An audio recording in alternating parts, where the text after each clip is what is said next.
cerita akhlak Islam dalam masa perang. Dalam masa perang pun ada akhlak, ada sopan santun, tidak main ratah aja kan. Jadi hendaklah peperangan itu terikat nilai moral, yaitu akhlak rahmah, akhlak kasih sayang. Walaupun perang, mesti ada akhlak rasa kasih sayang pada musuh dan toleransi, samahah. Bahasa Arabnya samahah. Samahah ni memaafkanlah, lebih kurang toleransi terhadap musuh. Walaupun musuh tu dia yang paling keras kebenciannya terhadap umat Islam. Walaupun musuh tu asyaddul a'da syana'anan, walaupun dia paling benci, paling memusuhi terhadap umat Islam dan berlaku kelewat congkak. Lewatlah melampau. Congkak ni sombong, asyaddu utuwan, bersangatan angkuh terhadap mereka, pada orang Islam. Walaupun macam tu musuh kita, tapi sebagai umat Islam, bila memerangi mereka, ada batas-batasnya. Makanya kalau tuan tengok dalam surah Al-Ma'idah ayat ke-8, tak ada dalam kitab tu surah Ma'idah ayat ke-8 yang mengatakan wala yajrimannakum syana'anu qaumin ala alla ta'dilu.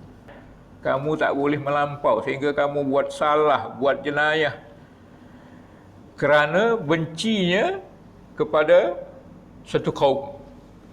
Kita benci dengan musuh kita kan, tapi jangan sampai kita alla ta'dilu, buat satu tindakan yang luar biasa sehingga kita tidak berlaku adil.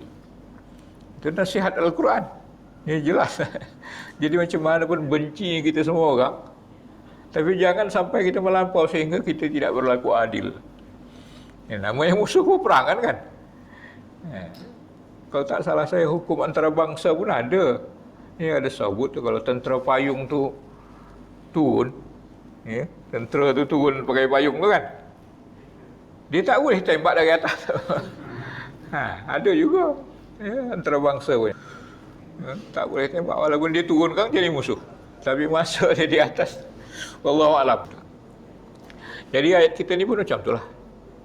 Ayat Quran ni mengatur kita supaya macam mana pun benci kita semua orang, benci sangat sama musuh, tapi kita tak boleh membuat jenayah kepada mereka. Dia kata lagi, jika ramai orang daripada para pemimpin perang dan filosof pasukan perang, yang pengatur strategi peperangan, tidak lagi mempedulikan apapun di tengah kecamuk pertempuran. Walaupun pemimpin perang orang lain lah, orang bukan Islam, bila peperangan sedang berkecamuk, maka tak ada lagi matlamat dia, semuanya ambisi. Ambisi ni berkeinginan tinggi, bersemangat tinggi untuk menakut-nakutkan, melampaulah menteror musuh dan menghancurkannya, meskipun teror ini, kerja melampau ini mengena kepada orang yang tidak memiliki unta betina dan unta jantan untuk berperang. Maknanya orang yang tidak ikut perang lah. Dulu kalau musim perang kan mesti bawa kenderaan sendiri, ada unta ke, ada kuda ke, bawa lah, bukan disediakan. Tapi orang yang tak ada kenderaan ni, unta jantan ke, unta betina ke, duduklah di rumah, dimaafkanlah dia untuk tidak berperang. Kecualilah ada sahabat-sahabat yang lain menafkahkan unta dia atau kuda dia bagi sama sahabat ni, barulah dia boleh pergi. Kalau dia tak sanggup berjalan, mesti ada kenderaan. Jadi orang yang tak ada unta, tak ada kenderaan ni pun kadang-kadang kena belasah juga. Apa dia kata lagi tu? Kerana Islam berpesan agar tidak membunuh kecuali orang yang ikut perang. Jadi kalau prinsipnya, dasar agama kita, kalau kita nak perang tu, yang perang tu sajalah kita perangi. Ada pun orang yang tak ikut perang, duduk di rumah ke, itu tak boleh. Tidak dibunuh, tak boleh dibunuh. Kemudian Islam pula memperingatkan dari berbuat khianat. Jangan buat khianat ni penipuan dalam peperangan. Umpama gencatan senjata, umpama kan. Orang patuh, waktu kita serang, tak boleh. Jadi itu ghadar, bahasa Arabnya ghadar. Penipuan, khianat. Melakukan kelicikan. Kelicikan ni tipu helah lah. Dan tak boleh mencincang mayat musuh. Muslah nama dia. Potong kepalanya, potong hidungnya, potong tangannya semualah, tak boleh. Itu sistem peperangan dalam Islam, namanya muslah. Rasulullah larang muslah ini. Bila saya tengok kemarin ada klip video siapa kirim dalam WhatsApp, tak ingat grup mana, yang satu syarikat besar menyediakan makanan tu daripada daging manusia. Bayangkan, tak ingat dari WhatsApp mana tu. Takut makan dari daging manusia. Daging yang lain tu memang dah makruf lah, ini daging manusia jadi bahan produknya. Bayangkanlah tu dipotong-potong, macam mana potongnya yang jadi sajian makanan. Kita dalam perang sekalipun tak boleh. Itu namanya muslah, mencincang-cincang mayat. Dah mati dah lah. Apa yang geramkan sangat kan? Dah mati. Kita matlamat dia supaya kezaliman, kejahatan dia itu musnah. Dengan cara kalau dia mau merangi kita perangilah dia. Jadi maksud peperangan tu menghalangi orang daripada buat jahat di muka bumi ini. Bila dia dah mati, habislah. Yang dicincang-cincang kecil-kecil tu, itu namanya tak menjaga karamah manusia, kemuliaan manusia. Macam mana pun dia musuh, macam mana pun dia dah mati, tapi malaikat karamna Bani Adam tu, kami telah muliakan manusia ni. Jadi jangan sampai dah mati pun kita buat dia hina. Ada anak manusia ni ada harga diri dia, harakat diri dia tu ada. Jadi kalau ada mayat di tepi jalan ke accident apa, kita muliakan. Jangan terbiar je macam tu. Tutup aurat dia. Kalau ada payung ditutup macam tu.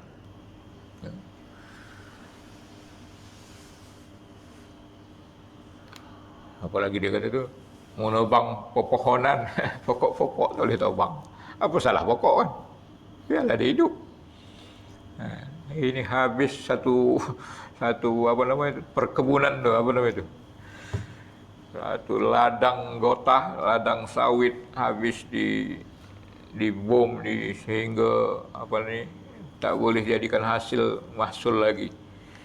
Kalau di Palestin sana, pokok-pokok zaitun yang beratus-ratus tahun habis. Itulah cari makan orang tu. Dan dia faedahnya bukan untuk orang Palestin saja, tapi dihantam juga. Menghancurkan bangunan, lagilah tak boleh. Dan membunuh kaum wanita. Tengok tu, kaum wanita tak boleh diusik. Dia bukan orang perang. Kecuali dia ikut tentera perang kan. Macam tentera-tentera sekarang ni, semua wanita-wanita pun ikut berperang. Anak-anak, lagilah anak-anak tak ada dosa sama sekali. Tapi itulah yang kita tengok di TV kan, televisyen hancur. yang putus tangan, yang kena senjata kimia tu, ya Allah, tak beradab betul lah. Orang tua pun macam tu, pendeta kan, ustaz-ustaz, syekh-syekh gereja ni, pendeta-pendeta tu yang betapa, yang mengasingkan diri khusus untuk beribadah, duduk di dalam gereja dia, tak boleh bunuh, walaupun dia menyebar agama lain kan. Tapi adab kita sama orang yang macam ni, dia tidak memusuhi, tidak berperang, dia duduk ontok di masjid, biar di gereja dia. Itu juga petani yang mengkhususkan bercocok tanam di tempat dia, tak ada alasan kita untuk menghentam dia. Tentang hal itu turunlah ayat-ayat Al-Quran, wasiat-wasiat Rasul, para khulafa Rasyidin. Khalifah-khalifah Rasyidin ni cerdik, bijak.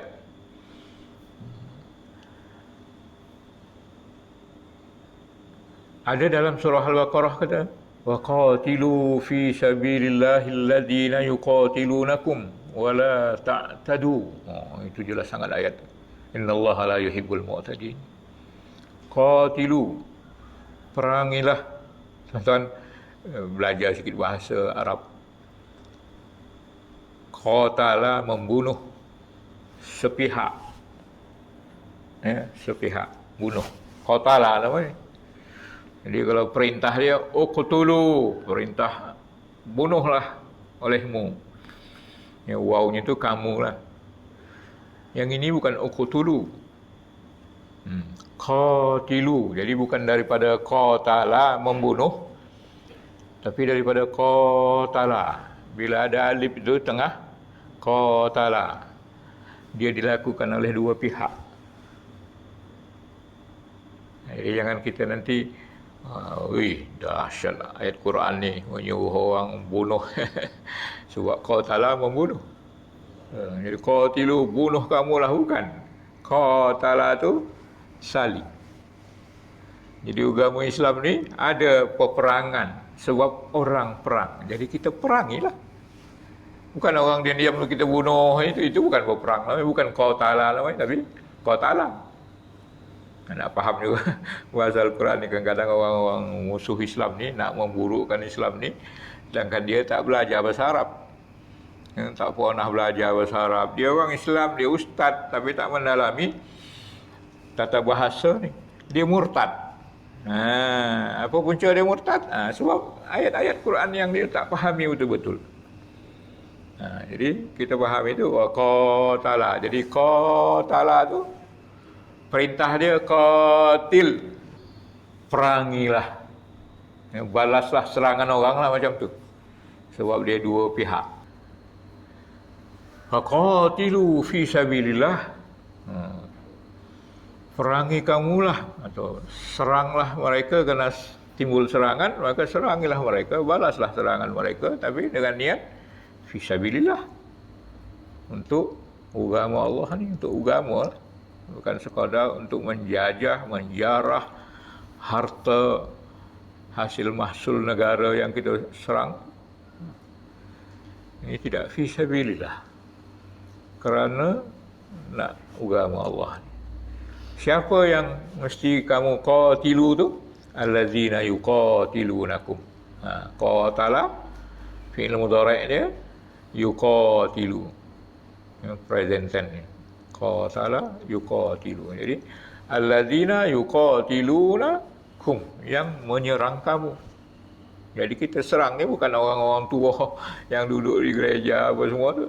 Tidak, allazina yuqatilunakum, yang menyerang kamu. Situ dia kata apa? Yang memerangi kamu. Kemudian catatan lagi, wala ta'tadu, jangan kamu melampaui batas.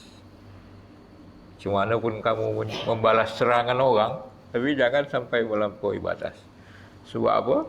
Prinsip dia dalam agama kita ni, innallaha la yuhibbul mu'tadin. Sungguhnya Allah tak suka pada orang yang melampau-lampau. Bukan dari perang, segala bentuk perbuatan amal kita tak boleh melampau-lampau. Ya. Jadi kalau nak berwuduk tak boleh lagi lebih dari 3 kali. Air nak kocik. Ingat ni tuan, ini bukan berperang aja ni. Sambil wuduk tu pun jangan melampau. Ini air sebosa-bosa yang buka, tadah, ambil air sikit, sapu sikit. Jadi masa berwuduk tu kacikkan air tu sebagaimana yang perlulah ajalah. Ya. Kalau perlu matikan. Ya. Basuh kepala, matikan air tu basuh. Inilah mau prosesnya ni. Atau sapu muka tu, matikan air tu. Tak nak matikan, dia kacikkan lah. Itu saya suka kalau pergi ke Makkah, Masjidil Haram tu, pipe dia tu halus saja air keluar. Tak boleh nak membazir sangat. Itu cara dia lah salah satunya. Jadi pihak surau boleh carilah tu pipe yang kecil aja air. Jadi ingat innallaha la yuhibbul mu'tadin, melampaui batas dalam segala hal. Ya. Sembayang orang macam tu kan, mana boleh kita melampau orang sembayang, dah ngantuk tidurlah. Jangan pula tak boleh dah nak sembayang tongkat pula bertali pula kan. Ada sahabat perempuan di masjid, ada tali-tali. Rasulullah tanya, tali apa ni? Ini sepulan tu. Kalau dia sembayang malam, bila dia tak larat dah ngantuk, supaya jangan jatuh, dia ikat. Rasulullah tak bagi macam tu. Ngantuk, tidurlah.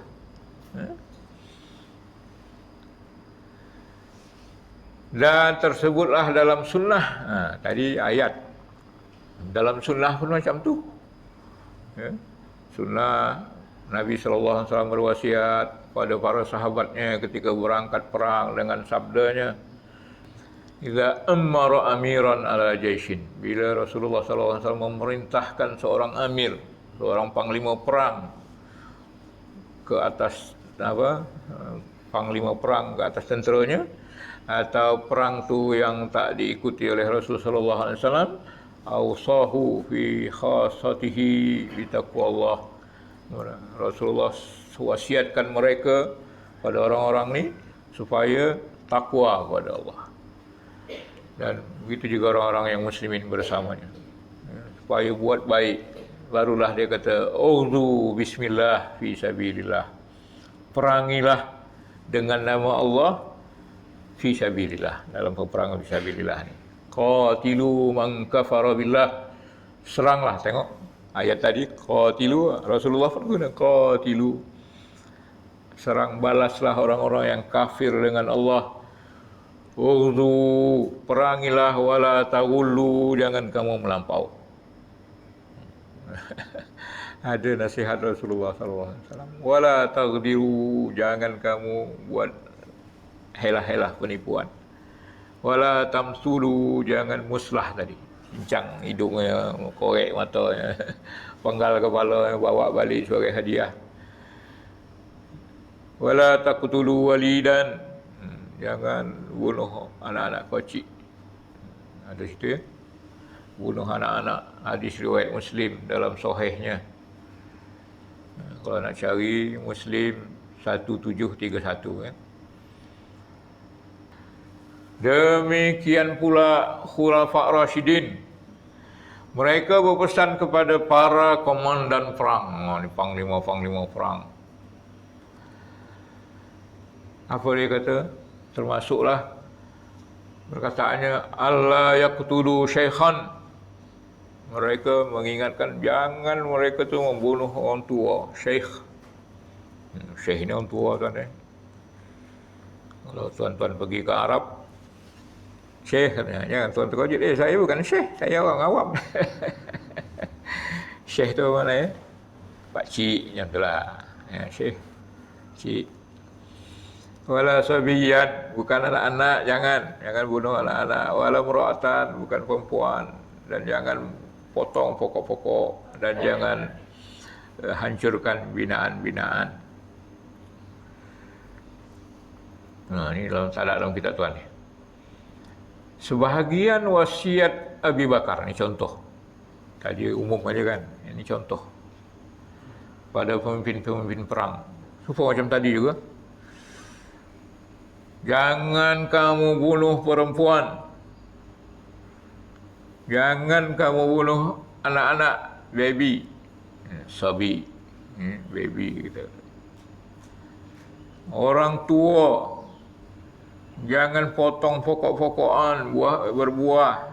Jangan kamu tukhriban amiran, jangan kamu hancurkan bangunan. Jangan kamu potong kambing. Begitu juga unta. Tak boleh potong-potong macam tu je, kecuali untuk makan lah. Tak ada bahan nak makan kan. Unta-unta tu sekadar untuk makan aja, tapi bunuh secara satu kandang tu dibunuh semua. Jangan potong pokok kurma, jangan bakar, jangan mencuri, jangan jadi takut. Jadi semua tu adalah wasiat Abu Bakar. Bahkan mereka melarang para komandan perang ini untuk melibatkan pendeta, biara-biara. Itu ada sama tuan kan, 118. Di biara-biara ini tempat sembahan-sembahan tu, biara-biara. Mereka serta berpesan kepada mereka untuk membiarkan para pendeta dan apa yang mereka geluti, mereka tekuni untuk diri mereka sendiri dan praktik peribadatan mereka. Jangan ganggu. Walaupun dia beribadat bukan dengan ibadat Islam. Kemudian sejarawan Muslim, ahli sejarah, menyebutkan bahawa Khalifah pertama Abu Bakar dalam beberapa pertempuran besar yang berlangsung antara kaum muslimin dengan dua empire bahasa kita, dua empire kuat dan sigap, kuat dan sigap, iaitu Persia dan Romawi. Beliau dikirimi kepala salah seorang komandan pasukan musuh. Kepala komandan pasukan musuh dipotong, kirim ke Abu Bakar Madinah. Dahsyat punya. Dari jantung medan pertempuran.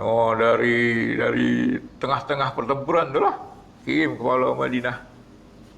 Tanda hebatlah kita menang sebab dah mengalahkan musuh. Ini buktinya. Ini kepala kepala komandan, kepala pimpinan perang orang tu. Kirim ke Madinah, ibu kota negara Islam lah masa tu kan. Komandan perang, pemimpin perang Islam yang mengirim kepala itu menyangka bahawa dengan itu dia dapat membuat sang khalifah senang.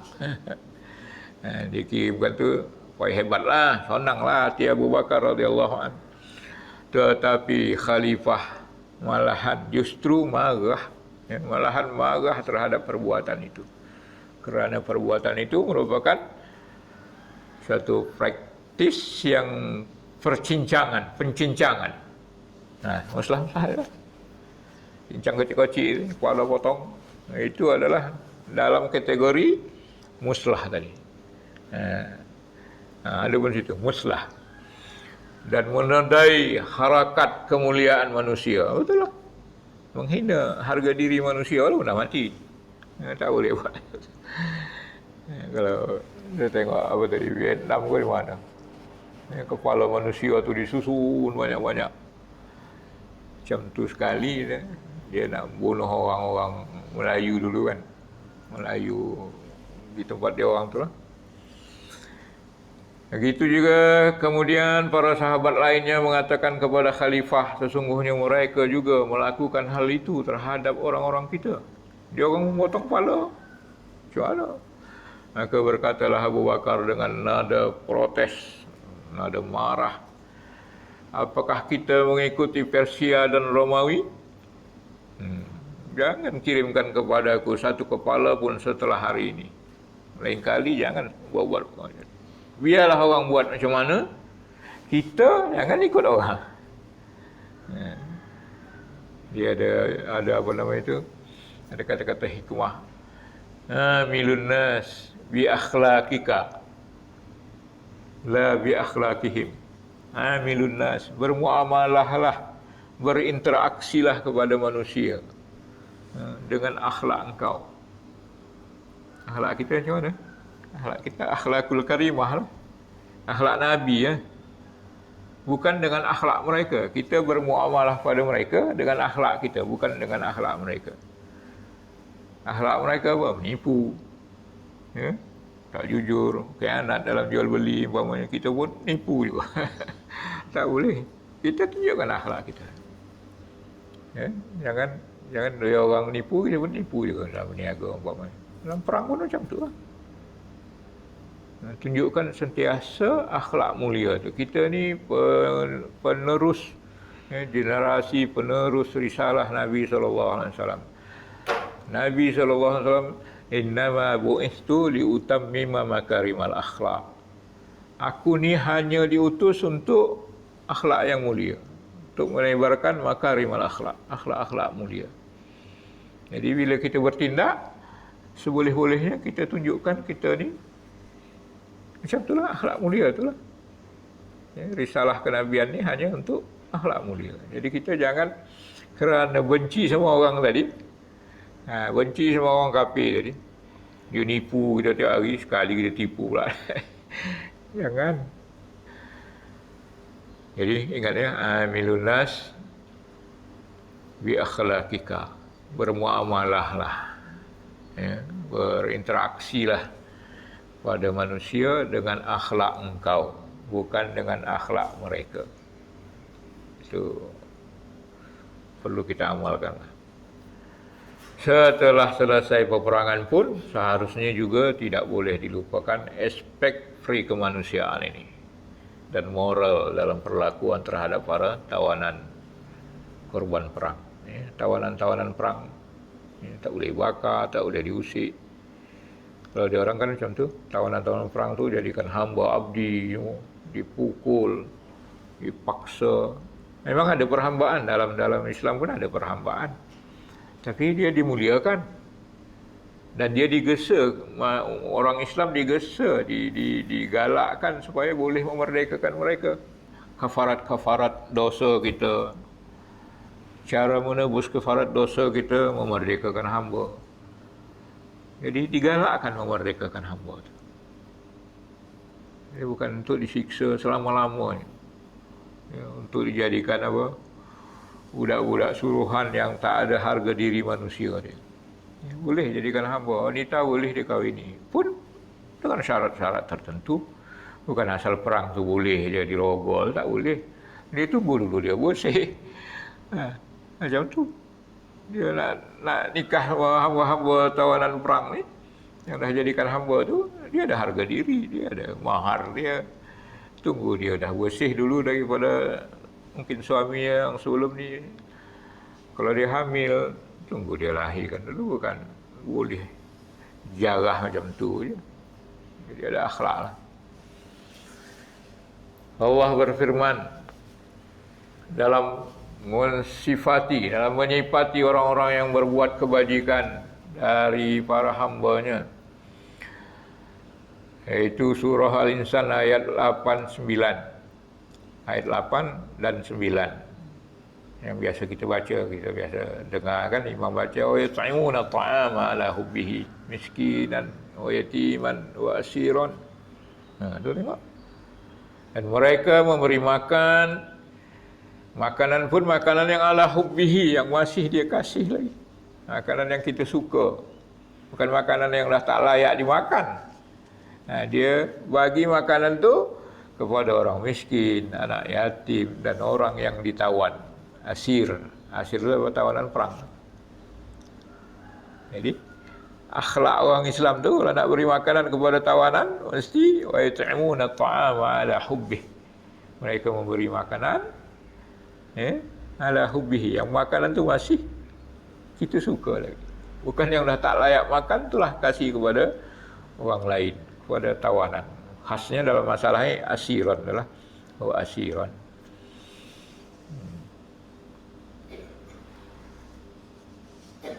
Muka 118 bawah tu. Antara moral Islam dan moral Yahudi dan Nasrani. Okey, sekarang ni cerita moral, cerita akhlak Islam dan Yahudi dan Nasrani. Ringkas sajalah ya. Agama Yahudi merupakan sebuah agama bagi satu bangsa yang khusus. Ya. Sya'bun khas. Jadi agama Yahudi itu bukan untuk seluruh. Bukan universal kata orang kampung. Dia bangsa khas. Ya Bani Israel kan. Wahai Bani Israel. Untuk dia orang ajalah. Jadi kita nak ikut campur pula dia orang apa-apa. Dan masa tertentu. Untuk fasa tertentu. Dan sejarahnya tidak dimasukkan untuk menjadi risalah universal. Risalah umum. Tak. Ya. Atau syariat abadi. Ya, risalah khalidah. Ya, tidak dimasukkan dia menjadi satu message risalah yang untuk berkekalan. Sebagaimana kitab Taurat sendiri telah membuktikan hal itu. Oleh kerana itu, Allah menitipkan kepada para ulama Bani Israel dan para pendeta mereka kitab ilahi, kitab Taurat itu, untuk memeliharanya. Kalau dalam ayat itu nanti akan berbunyi dia, ayat Maidah 44. Pendeknya, bimastuhfidu min kitabillah. Kalimat ustuhfizu, mereka diminta pelihara, jaga ni Al-Quran ni, apa ni, Taurat ni. Berbeza dengan Al-Quran. Al-Quran ayat ke surah Al-Hijr ayat ke-9. Inna nahnu nazzalna dzikra wa inna lahu lahafizun. Sungguh kami turunkan Al-Quran ni, zikra, gelar Al-Quran tu, nama Al-Quran tu yang lain, zikra, peringatan. Kami turunkan Al-Quran ni, wa inna, dan sesungguhnya kami, lahu, khusus untuknya, lahafizun. Sungguh lagi, banyak sungguh. Wa inna lahu lahafizun. Sungguh kami pasti memeliharanya. Menjaganya. Tengok Al-Quran ni diturunkan oleh Allah Subhanahu Wa Taala dan dia berjanji akan memeliharanya. Dan bukan dia saja, dia kata inna, sesungguhnya kami. Kami tu termasuklah malaikat. Biasanya ada ahli tafsir kata bila Allah Ta'ala ni cakap kami, dia tak melibatkan dia seorang. Dia melibatkan yang lain-lain. Termasuklah malaikat-malaikat. Termasuklah kita sendiri ambil sumbangan, ambil saham untuk memelihara Al-Quran ni. Menghafalnya, sekolahkan anak sekolah-sekolah tahfiz. Tak ada anak yang nak sekolah tahfiz ni Ustaz, sumbang sekolah tahfiz. Macam tu cara supaya Al-Quran tu sama dengan kita, termasuk dalam kata inna, sesungguhnya kami. Jadi kita ambil saham lah supaya kita masuk dalam kalangan orang yang memelihara Al-Quran. Makanya Allah Ta'ala dia tak kata aku memelihara, inna, malaikatnya dan orang-orang beriman. Tengoklah Al-Quran. Cuma mana budak-budak kocik, kalau kita tengok dalam YouTube, budak-budak kocik hafal Al-Quran dengan fasihnya. Budak-budak comel, baby comel. Boleh baca Quran, boleh hafal Al-Quran. Mana ada kita lain macam tu. Itulah mukjizat Al-Quran. Allah Ta'ala dah janji. Tidak macam mana Taurat. Taurat ni kata itulah. Inna anzalna at-taurata fiha hudan wa nur yahkumu biha an-nabiyyun alladzina aslamu lilladzina hadu war-rabbaniyun wal ahbar. Dan para pendeta mereka kami turunkan Taurat ini supaya mereka ustuhfizu, dimintai memeliharanya min kitabillah. Jadi mereka diarahkan supaya mereka peliharalah Taurat. Beza dengan Al-Quran, kami yang menjaganya. Jadi sekali lagi sama-samalah kita faham supaya kita ikut ambil saham menjaga Al-Quran. Sama ada kita menghafalnya sendiri, sikit demi sedikit. Biarlah tak banyak pun, ya, biarlah juzuk amma pun berusahalah, ya, supaya kita masuk dalam inna nahnu nazzalna wa inna lahu lahafidun. Kami sungguh memelihara. Jadi kitab Taurat itu mengalami perubahan lah, sebab dia tak dijaga oleh Allah Subhanahu Wa Taala. Ya. Perubahan daripada tradisi, kebiasaan perjalanan masa. Bila masa ni dah lama, dia akan berubah lah. Mengalami apa? Mengalami bahasa dia ni, distorsi dan konversi. Allah. Dalam bahasa Arabnya berubah. Perubahan, penggantian, sengaja ke, perubahan tak sengaja. Itu nama dia. Jadi perubahan lah. Tahrif wa tabdil bahasa Arab. Sehingga kita dapat melihat Taurat memuat banyak kisah-kisah para nabi yang mana kisah-kisah itu dinisbahkan, ditujukan atau dialamatkan kepada mereka, kepada nabi-nabi. Ya, tindakan yang tak bermoral. Amoral. Moral berakhlak. Immoral tidak berakhlak. Nabi-nabi diriwayatkan dalam kitab Taurat itu. Tindakan-tindakan yang tidak bermoral, perilaku yang sangat hina dan keji. Ya. Sebagaimana kita lihat pada para orang-orang moral Taurat itu sendiri, satu tabiat yang cenderung kepada kehidupan duniawi juga, material dan pragmatis, serta tabiat rasialis, apa nama ni? Rasis lah.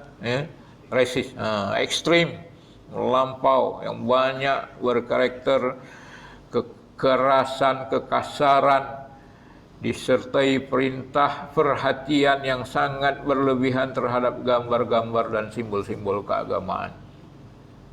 Sedangkan kita gambar-gambar ni tak ada begitu kan, haram kan. Ya, gambar-gambar jangan simpan-simpan gambar dan gambar kahwin dulu gantung dinding apa tak boleh. Dah ada bahas masjid dulu. Jadi dia orang gambar-gambar ni memang gambar patung-patung atau gambar matos bola. Sehingga kadang-kadang lah, dalam sejadah kita pun ada tuan-tuan. Hati-hati tu. Beli sejadah tengok elok. Ada gambar matos biji je kan. Jangan gambar-gambar syaitan. Kadang-kadang anak kita pun ikut yang gambar macam ni tu. Apa namanya? Macam ni ke macam mana kan? Bergambar tapi itu semua lambang-lambang mereka. Anak-anak kita ikut pula asal gambar kan. Tolong perhatikan sikit anak-anak kita. Ya, action-action tu ada. Semua lah tu. Semua benda-benda yang bawa apa kepada agama mereka. Jadi hati-hati. Isyarat-isyarat kadang-kadang.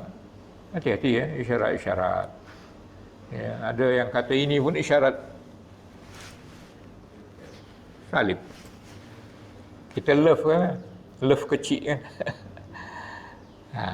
Tapi ada saya baca ini isyarat mereka, salib. Hati-hati ya. Tak payah buat lah. Kadang kita ni senang. Apalagi WhatsApp pakai message. Okey. Ini okey ni kadang-kadang boleh disalahgunakan kalau di Eropah. Ya. Ini tanda ready nak berzina. Nak tulis pun okey bukan ya? Lama sangat. Bukan yang panjang sangat. Ya. Daripada simbol-simbol yang boleh disalahartikan. Ya. Tapi salah satunya itu. Okey, jadi hati-hati ya. Beli baju, gambar-gambar. Ya, hati-hati. Jadah-jadah. Ya, gambar-gambar tu hindarkanlah kalau boleh. Dan ada lagi ulama saya baca, saya ingat ulama mana saya dengar sekilas. Gambar Kaabah ni pun dia tak nak. Sebab nak dipijak-pijak kan. Jadi sejadah kita yang ada gambar Kaabah tu, macam tu, bukan. Hati-hatilah, janganlah dipijak. Kalau dah terbeli kan. Tak salah dipijak. Ya kadang-kadang ada la ilaha illallah, cantik la ilaha illallah. Tapi bila dibontang di surau di masjid, orang lalu pijak. Jagalah, jaga adab. Kalau dah la ilaha illallah tu tak payahlah jadikan sejadah